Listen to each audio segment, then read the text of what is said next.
tendency toward immediate gratification. By the time it was formally established in 1884, there were 25 buildings on the site, most of them housing businesses whose owners, sensing the ample opportunity that came with living near the railroad, had simply picked up their homes and office buildings and relocated to Modesto from nearby Paradise City or Tuolumne City. Modesto took its time to become a metropolis. It wouldn't hit 100,000 residents until the 1980s. But as the town grew, it took its civic pride seriously, and by the early 1900s was boasting of its residents' well-manicured lawns and colorful rose bushes, as well as its commitment to education and culture. In 1912, its proud residents erected an enormous arch to welcome visitors as they bounced down 9th Street in their automobiles, a new and exotic invention that no one was quite sure was going to catch on, and passed under the city's motto in blazing incandescent lights: water, wealth, contentment, health. It was a motto as straightforward as its residents.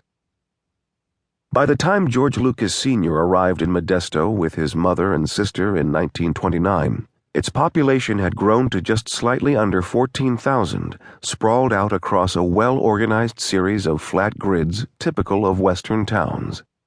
As the United States began its slump into the Great Depression, George Sr. split his time between classes at Modesto High School and a job as an apprentice to a mechanic in a typewriter repair shop, already plying a trade at the age of 16.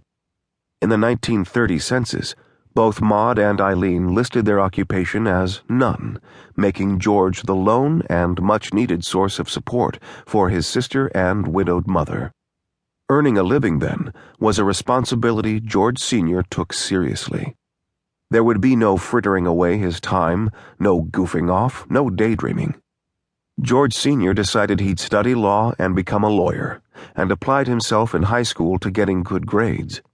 And yet, at Modesto High School, the serious young man, stiff-backed with a head of dark wavy hair and a rail-thin body made for buttoned-up suits, fell in love at first sight with a girl in his history class and immediately informed his mother that he was going to marry her, even if he didn't actually know her name yet. After a bit of prying, George Sr. learned he'd been smitten by Dorothy Baumberger, a young woman who belonged to one of Modesto's oldest and most prominent families. That their famous son could later declare himself a fourth-generation Californian was due entirely to his pedigree as a Baumberger, a family whose roots in America predated the Declaration of Independence. For generations, the Baumbergers had been quietly making the investments in real estate that would give their family both wealth and reputation.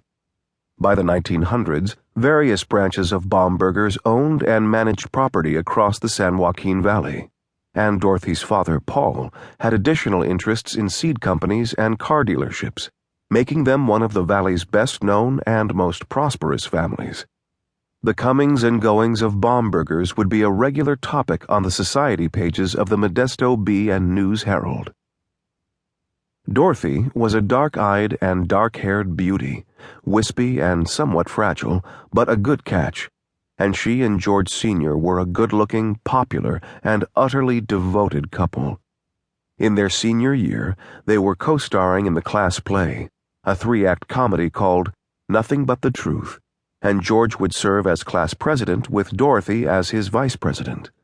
After graduation, they briefly attended Modesto Business College together, where George joined the Delta Sigma fraternity while Dorothy continued to be active with the Phi Gamma Girls Club. Soon, George took a job with Lee Brothers, one of Modesto's newer but smaller stationery stores, serving customers out of a cramped shop on 10th Street. To his surprise, he found he actually liked the stationery business. It was pure dumb luck, he said later. I wasn't even sure what stationery meant. His plans for studying law were abandoned. On August 3, 1933, George Sr. and Dorothy were married at the local Methodist Episcopal Church. Given the Baumberger connection, it was hailed as a wedding of widespread interest by the local newspaper, which dutifully reported on the planning and mailing of invitations to the ceremony. George was 20, Dorothy 18, and the young couple set off on their way, with the nation officially in the midst of